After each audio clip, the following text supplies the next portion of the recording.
183 ಕ್ಷೇತ್ರಗಳಲ್ಲಿ ಮುನ್ನಡೆಯನ್ನು NDA ಸಾಧಿಸಿರುವಂಥ ನೋಡಿ 2024ರ ಲೋಕಸಭಾ ಚುನಾವಣೆಯ ಕಂಪ್ಯಾರಿಸನ್ ಅನ್ನು ಕೂಡ ಅವಕಲನೆ ಮಾಡಿದ್ವಿ.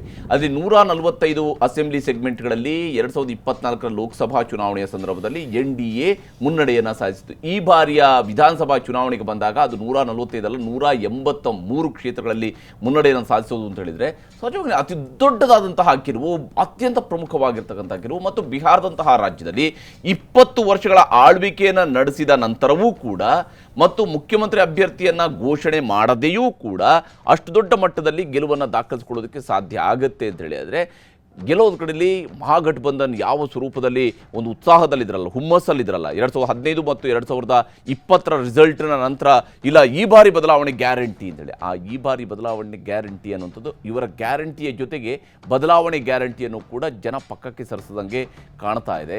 183 ಕ್ಷೇತ್ರಗಳು, 79ರಲ್ಲಿ JDU, 78ರಲ್ಲಿ BJP. JDU ನಂಬರ್ 3 ಇಂದ ನಂಬರ್ 1ಗೆ ಬಂದಿದೆ, RJD ನಂಬರ್ 1 ಇಂದ ನಂಬರ್ 3ಗೆ ತಳ್ಳಲ್ಪಟ್ಟಿದೆ. ಅದು ಹೀನಾಯವಾಗಿ ತಳ್ಳಲ್ಪಟ್ಟಿದೆ.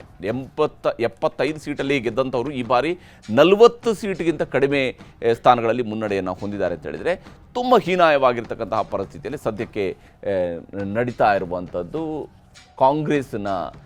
ಕಾಂಗ್ರೆಸ್ ಮತ್ತು RJDಯ ಮೈತ್ರಿಕೂಟದ ಪರಿಸ್ಥಿತಿ. ನಮ್ಮ ಜೊತೆಗೆ ಕಾಂಗ್ರೆಸ್ ವಕ್ತಾರರಾಗಿರುವಂತಹ ಭವ್ಯ ನರಸಿಂಹಮೂರ್ತಿ ಅವರು ಕೂಡ ಜಾಯ್ನ್ ಆಗಿದ್ದಾರೆ. ಭವ್ಯ ಅವರೇ, ಚುನಾವಣೆಯ ಈ ಹಂತದ ರಿಸಲ್ಟನ್ನು ನೋಡ್ತಾ ಇರುವಾಗ ಏನನ್ನಿಸುತ್ತೆ?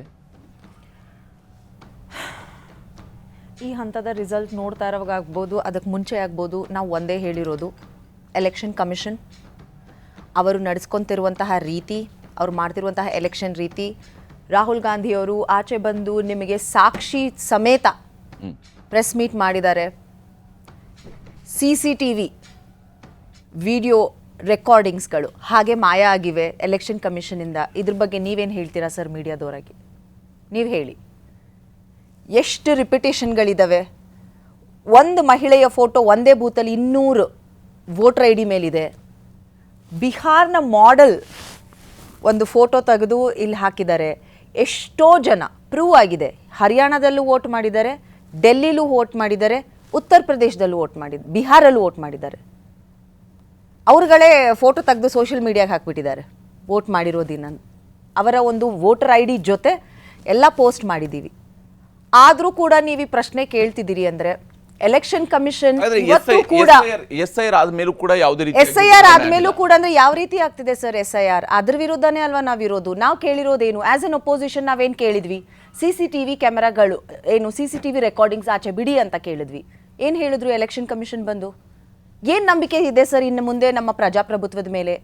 ಎಲೆಕ್ಷನ್ ಕಮಿಷನ್ ಅಂತಹ ಒಂದು ಇಂಡಿಪೆಂಡೆಂಟ್ ಕಾನ್ಸ್ಟಿಟ್ಯೂಷನಲ್ ಬಾಡಿ ಈ ಮಟ್ಟಕ್ಕೆ ಇಳಿಯುತ್ತೆ ಅಂದರೆ, ಇಲ್ಲಿ ನಮ್ಮ ಘಟಬಂಧನ್ ನೋಡಿದ್ದೀರಾ, NDA main coalition partner election commission ಅಂತ ನಾನು ಹೇಳ್ತೀನಿ. ಅವರ ಮುಖ್ಯವಾದ ಕೋalition ಪಾರ್ಟ್ನರ್, ಅವ್ರು ಗೆಲ್ಲೋದಕ್ಕೆ ಸಾಧ್ಯ ಆಗಿರೋದು election commission of India. This is our stand and this will be. ಮುಂದೆ ಏನು ಮಾಡಬೇಕು, ಸುಪ್ರೀಂ ಕೋರ್ಟ್ ಹೋಗಬೇಕು, ನಾವು ಮಾಡ್ತೀರಿ ನಮ್ಮ ಕೆಲಸವನ್ನು. But this is just not acceptable. ನೀವು ನೋಡಿದ್ದೀರಿ ಆ ರಿಸಲ್ಟ್ ನೋಡಿ, ದೇ ಆರ್ ಸೋ ಶೇಮ್ಲೆಸ್. ಯಾಕೆ ರೆಸ್ಪಾಂಡ್ ಮಾಡ್ತಿಲ್ಲ? Why are you not being transparent? ನಾವು ಹೇಳ್ತಿರುವಂತಹ, ನಾವು ಮಾಡಿರುವಂತಹ ಅಕ್ಯೂಸೇಷನ್ಸ್ಗೆ ಯಾವ ರೀತಿ ರೆಸ್ಪಾಂಡ್ ಮಾಡ್ಬೇಕು ನೀವು? ನಾವು ವಿಡಿಯೋಸ್ ಕೇಳಿದ್ವಿ, ಡಿಲೀಟ್ ಆಗೋಯ್ತು ಅಂತ ಹೇಳಿದ್ರೆ ಅರ್ಥ ಏನು ಸರ್? ಹೇಗೆ ಡಿಲೀಟ್ ಮಾಡೋಕ್ಕೆ ಸಾಧ್ಯ? ನೀವು ಬಜೆಟ್ ಇಲ್ವಾ ನಿಮ್ಮ ಹತ್ರ ಆ ರೆಕಾರ್ಡಿಂಗ್ಸ್ ಇಟ್ಕೊಳ್ಳೋಕ್ಕೆ? When you know opposition leaders ಇದ್ರ ವಿರುದ್ಧ ಮಾತಾಡ್ತಿದ್ದಾರೆ ಅಂದರೆ ನಿಮ್ಮನ್ನು ನೀವು ಪ್ರೂವ್ ಮಾಡ್ಕೋಬೇಕಂದ್ರೆ ಆ ರೆಕಾರ್ಡಿಂಗ್ಸ್ ಇಟ್ಕೋಬೇಕಿತ್ತಲ್ವಾ? ಹೇಗೆ ಹೇಳ್ತೀರಾ ಡಿಲೀಟ್ ಆಗಿಬಿಟ್ಟಿದೆ, ಇಲ್ಲ ಡೆಸ್ಟ್ರಾಯ್ ಆಗಿಬಿಟ್ಟಿದೆ? ಒಂದು election commission it's a constitutional independent body. ಈ ಸಲ ಅದು ನಡೆದಿಲ್ಲ ಅಂತ ಏನು ಗ್ಯಾರಂಟಿ? ವೋಟ್ ಚೋರಿ ನಡೆದಿಲ್ಲ ಅಂತ, ರಿಪಿಟೇಷನ್ ಆಗಿಲ್ಲ ಅಂತ, ಬೇರೆ ಕಡೆಯಿಂದ ಕರೆಸಿ ವೋಟ್ ಹಾಕ್ಸಿದ್ದಾರೆ, ರಿಪಿಟೇಷನ್ ಆಗಿದೆ. ಯಾವ SIR ಮಾಡಿದ್ರು ನಾವು ತೋರಿಸ್ತಾ ಇದ್ದೀವಲ್ವಾ ಹೇಗಿದೆ ಎಲೆಕ್ಟೋರಲ್ ರೋಲ್, ಯಾವ ರೀತಿ ಇದೆ ಅಂತ, ರಿಪೀಟೆಡ್ ಎಷ್ಟು ವೋಟ್ಸ್ಗಳಿದ್ದಾವೆ ಅಂತ. ಅವ್ರು ಏನು SIR ಮಾಡಿದ್ದಾರೆ? ನೀವೀಗ ಬಿಹಾರದಕ್ಕೆ ಹರಿಯಾಣದ ಎಲೆಕ್ಟ್ರೋಲ್ ರೂಲ್ ಮೇಲೆ ನೀವು ಬಿಹಾರದಕ್ಕೆ ಉತ್ತರ ಕೊಡೋದಕ್ಕೆ ಇಲ್ಲ ಆಗಿಲ್ಲ ಅಂತ ಏನ್ ಗ್ಯಾರಂಟಿ ಸರ್? ಇಲ್ಲಿ ಹರಿಯಾಣದಲ್ಲಿ ವೋಟ್ ಮಾಡಿರೋರು ಬಿಹಾರಲ್ಲಿ ಬಂದು ವೋಟ್ ಮಾಡಿದ್ದಾರೆ. ಆಗಿದೆ ಅಂತ, ಇಲ್ಲಿ ಆಗಿದೆ ಅಂತ ಎಷ್ಟು ಜನ ಸೋಷಿಯಲ್ ಮೀಡಿಯಾದಲ್ಲಿ ಪೋಸ್ಟ್ ಮಾಡ್ತಾರೆ ಇಲ್ಲಿ ಆಗಿದೆ ವೋಟ್ ಮಾಡಿರೋರು. ಒಂದು ಕ್ಷಣಕ್ಕೆ ಇಲ್ಲಿ ಆಗಿದೆ ಅಂತಲೇ ಒಪ್ಕೊಳ್ಳೋಣ, ಈ ಕ್ಷಣಕ್ಕೆ ಒಪ್ಕೊಳ್ಳೋಣ ಇಲ್ಲಿ ಆಗಿದೆ ಅಂತ ಹೇಳ್ಕೊಂಡು ಎಲೆಕ್ಷನ್ ಕಮಿಷನ್ ಆಫ್ ಇಂಡಿಯಾ ತನ್ನ ಪ್ರೆಸ್ ಕಾನ್ಫರೆನ್ಸ್ ದಿವಸ ಅತ್ಯಂತ ಸ್ಪಷ್ಟ ಮಾತುಗಳಲ್ಲಿ ಒಂದು ಮಾತನ್ನು ಹೇಳಿದೆ, ನೀವು ಫಾರ್ಮ್ 17ಗೆ ಅಲ್ಲಿನೇ ವೋಟಿಂಗ್ ಬೂತ್ನಲ್ಲಿನೇ ನಿಮ್ಮ ಏಜೆಂಟ್ಗಳು, ಎಲ್ಲ ಪಕ್ಷಗಳ ಏಜೆಂಟ್ಗಳು ಎಷ್ಟು ವೋಟ್ ಪೋಲ್ ಆಗಿದೆ, ಯಾವುದು ನಿಮ್ಮ ಲೆಕ್ಕದಲ್ಲಿ ನಿಮ್ಮ ಲಿಸ್ಟಲ್ಲಿ ಎಷ್ಟು ಪೋಲ್ ಆಗಿದೆ, ಇದರಲ್ಲಿ ಎಷ್ಟು ಪೋಲ್ ಆಗಿದೆ ಅನ್ನೋದ್ರ ಬಗ್ಗೆ ನೀವು ಲೆಕ್ಕವನ್ನು ಬರೆದು ಸಹಿ ಹಾಕಿನೇ ಹೋಗಬೇಕು ಅಂತ ಹೇಳಿದೆ. ಒಂದು ವೇಳೆ ತಪ್ಪಾಗಿದ್ರೆ ನಿಮ್ಮವ್ರ ಕಂಪ್ಲೇಂಟನ್ನು ಅವತ್ತೇ ಮಾಡ್ಬೋದಾಗಿತ್ತಲ್ಲ, ಅಲ್ಲೇ ಮಾಡ್ಬೋದಾಗಿತ್ತಲ್ಲ, ಇಮಿಡಿಯೇಟ್ ಕಂಪ್ಲೇಂಟ್ ಮಾಡಿದಾರಾ? ಯಾಕೆ ಇವಾಗ ಕಂಪ್ಲೇಂಟ್ ಮಾಡೋದಕ್ಕೆ ಸಾಧ್ಯ? ಅಲ್ಲಿ ಕೂತಿರೋರು ಎಷ್ಟು ರಿಪಿಟೇಷನ್ ಆಗಿದೆ, ಈ ಬೂತ್ ಅಲ್ಲಿ ಬಂದವರು ಆ ಬೂತ್ಗೂ ಹೋಗಿದಾರ ಅಂತ ಗೊತ್ತಾಗುತ್ತಾ ನಮಗೆ? ಡೆಲ್ಲಿಲಿ ವೋಟ್ ಮಾಡಿದವರು ಈ ಬೂತ್ಗೆ ಬಂದಿದ್ದಾರೆ ಅಂತ ಗೊತ್ತಾಗುತ್ತಾ? ಬರ್ತಾರೆ, ವೋಟ್ ಮಾಡ್ತಾರೆ, ಸರಿ ಅವ್ರ ಫೋಟೋನೇ ಇದೆ, ಹೋಗಿ ವೋಟ್ ಮಾಡಿ ಹೋಗ್ತಾರೆ. ನಾವ್ ಹೆಂಗ್ ಕಂಪ್ಲೇಂಟ್ ಮಾಡೋಣ?